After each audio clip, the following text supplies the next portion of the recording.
ನಮಸ್ಕಾರ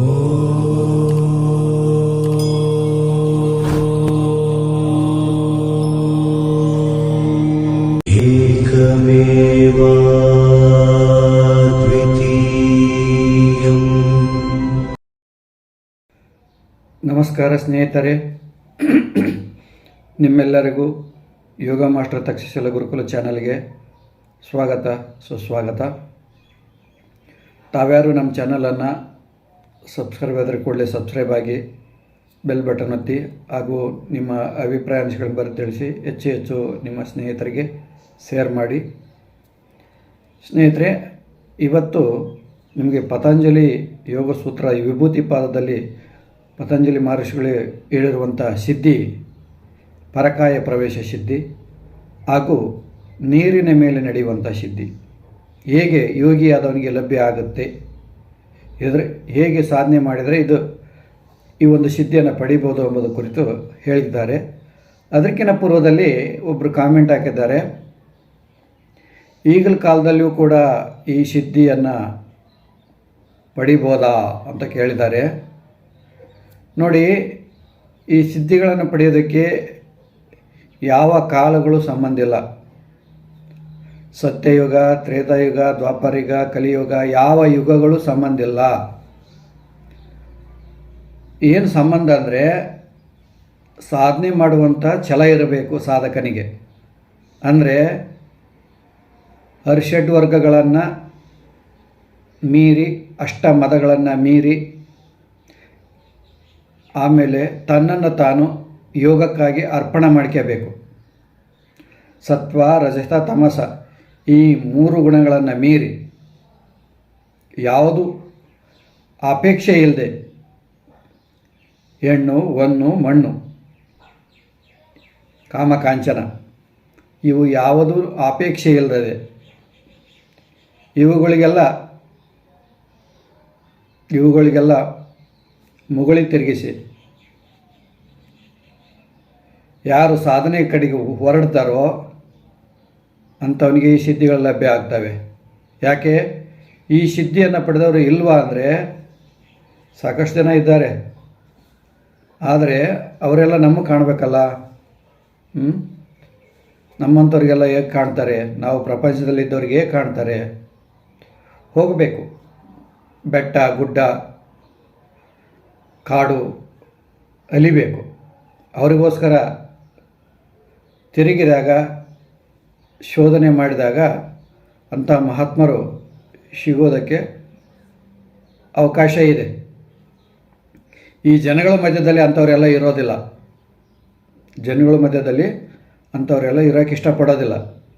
ಯಾಕಂದರೆ ಸಹವಾಸ ದೋಷದಿಂದ ಅವರಿಗೆ ಈ ಪ್ರಪಂಚಿಕರ ಕೆಲವು ಸಂಘ ದೋಷಗಳು ಅವರಿಗೆ ಪರಿಣಾಮ ಬೀರ್ತವೆ. ಅದಕ್ಕೋಸ್ಕರ ಅವರು ದೂರ ಇದ್ದು ಬಿಡ್ತಾರೆ.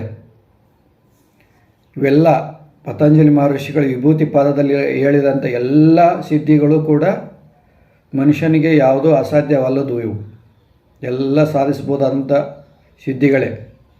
ಆದರೆ ಮನುಷ್ಯ ಗುರುವಿನ ಮಾರ್ಗದಲ್ಲಿ ಸಾಧನೆ ಮಾಡಬೇಕು. ಪ್ರಾಪಂಚಿಕ ಎಲ್ಲ ಮೋಹ ಮಾಯವನ್ನು ದೂರ ಮಾಡ್ಕೋಬೇಕು. ಅದರಿಂದ ಹೊರಗಡೆ ಬರಬೇಕು. ಮೋಹ ಮಾಯದಿಂದ ಹೊರಗಡೆ ಬರಬೇಕು. ಸಾಧನೆಯಲ್ಲಿ ಕುಂದಿರಬೇಕು. ಕನಿಷ್ಠ 10 ವರ್ಷ, 15 ವರ್ಷ, 20 ವರ್ಷ ಜಗತ್ತನ್ನೇ ಮರೆತು ಸಾಧನೆ ಮಾಡಬೇಕು. ಆಗ ನೋಡಿ ಯಾಕೆ ಬರೋದಿಲ್ಲ ಸಿದ್ಧಿಗಳು. ಸ್ನೇಹಿತರೆ, ಈಗ ಪರಕಾಯ ಪ್ರವೇಶ ಮಾಡುವುದು ಹೇಗೆ ಎಂಬುದರ ಕುರಿತು ಪತಂಜಲಿ ಮಹರ್ಷಿಗಳು ಏನು ಹೇಳ್ತಾರೆ ಅಂದರೆ, ಬಂಧನದ ಕಾರಣವು ಸಡಿಲವಾಗುವುದರಿಂದಲೂ, ಚಿತ್ತವು ಸಂಚರಿಸುವ ನಾಡಿಗಳ ಜ್ಞಾನದಿಂದಲೂ ಚಿತ್ತಕ್ಕೆ ಇತರರ ಶರೀರಗಳನ್ನು ಪ್ರವೇಶಿಸುವ ಶಕ್ತಿಯು ಉಂಟಾಗುತ್ತದೆ ಅಂತ ಹೇಳ್ತಾರೆ. ಬಂಧ ಕಾರಣ ಶೈಥಿಲ್ಯತ್ಯ ಪ್ರಚಾರ ಸಂವೇದನಚ್ಚ ಚಿತ್ತಸ್ಯ ಪರಶರೀರ ವೇಷ ಅಂತಂದು ಹೇಳ್ತಾರೆ. ಹಿಂದೆ ಜ್ಞಾನರೂಪ ಸಿದ್ಧಿಯನ್ನು ಹೇಳಿದ್ದಾಯಿತು. ಈಗ ಅದೇ ಪುರುಷ ತತ್ವ ಸಂಯಮದಿಂದ ಉಂಟಾಗುವ ಕ್ರಿಯಾರೂಪ ಸಿದ್ಧಿಯನ್ನು ಹೇಳುತ್ತಿದ್ದಾರೆ. ಪುರುಷ ಮತ್ತು ಚಿತ್ತ ಇವೆರಡು ಸ್ವಭಾವತಃ ಸರ್ವವ್ಯಾಪಿಯಾದರೂ ಧರ್ಮ ರೂಪದ ಕರ್ಮಾಶಯದಿಂದ ನಿಯತ ಶರೀರದಲ್ಲಿ ಬಂಧಿತವಾಗಿರುತ್ತದೆ.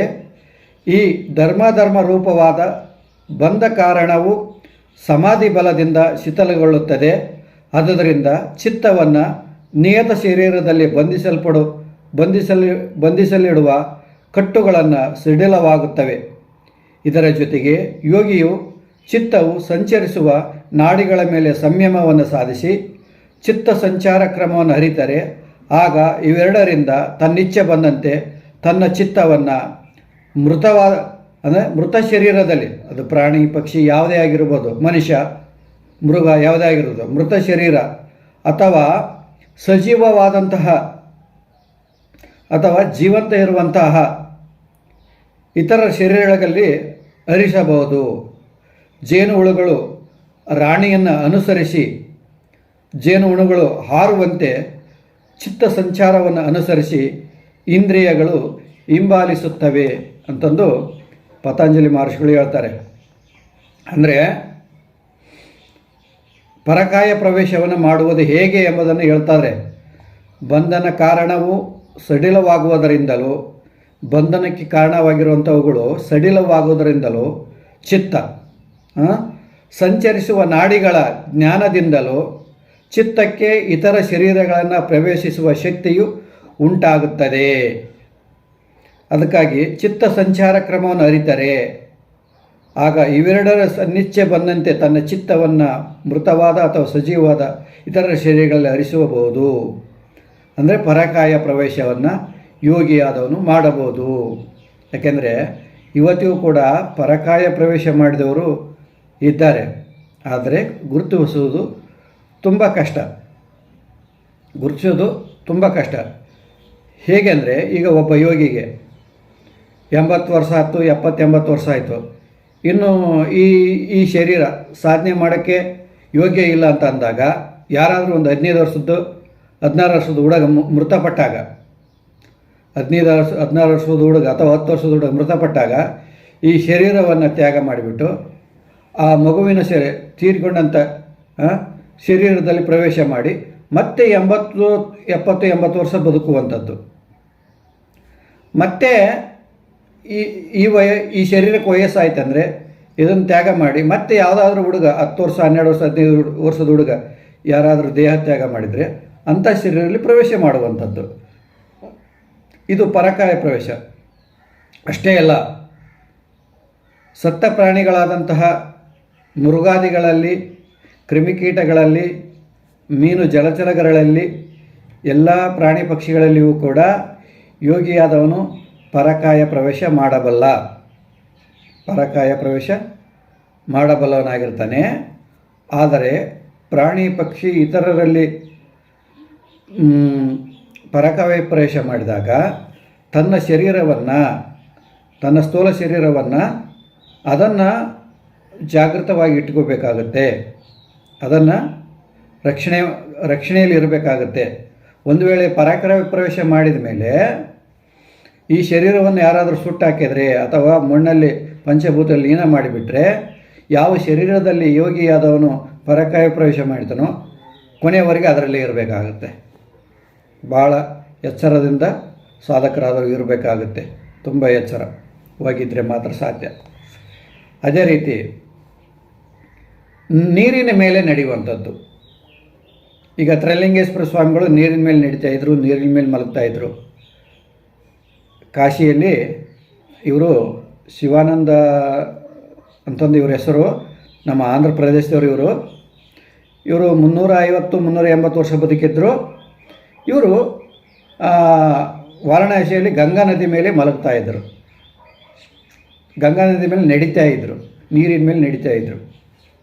ಅದು ಹೇಗೆ ಸಾಧ್ಯ ಆಗುತ್ತಂದರೆ ಉದಾನ ಜಯ ಅಂದರೆ ಉದಾನ ವಾಯುವನ್ನು ಸಂಯಮದಿಂದ ಜಯಿಸುವುದರ ಮೂಲಕ ಯೋಗಿಗೆ ನೀರಿನ ಮೇಲೆ ಆಗಲಿ, ಕೆಸರಿನ ಮೇಲೆ ಆಗಲಿ, ಮುಳ್ಳಿನ ಮೇಲೆ ಆಗಲಿ, ಮೊದಲಾದವಳು ಸಂಘ ಉಂಟಾಗುವುದಿಲ್ಲ ಮತ್ತು ಅರ್ಚಿರಾದಿ ಮಾರ್ಗದಿಂದ ಉತ್ಕ್ರಾಂತಿಯು ಉಂಟಾಗುತ್ತೆ ಅನ್ನೋದು ಹೇಳ್ತಾರೆ. ಅಂದರೆ ಎಲ್ಲ ಇಂದ್ರಿಯಗಳಿಗೂ ಕಾರ್ಯಶಕ್ತಿಯು ಪ್ರಾಣದಿಂದ ಉಂಟಾಗಿದೆ. ಎಲ್ಲ ಇಂದ್ರಿಯಗಳಿಗೂ ಕಾರ್ಯಶಕ್ತಿಯು ಪ್ರಾಣದಿಂದ ಉಂಟಾಗಿದೆ.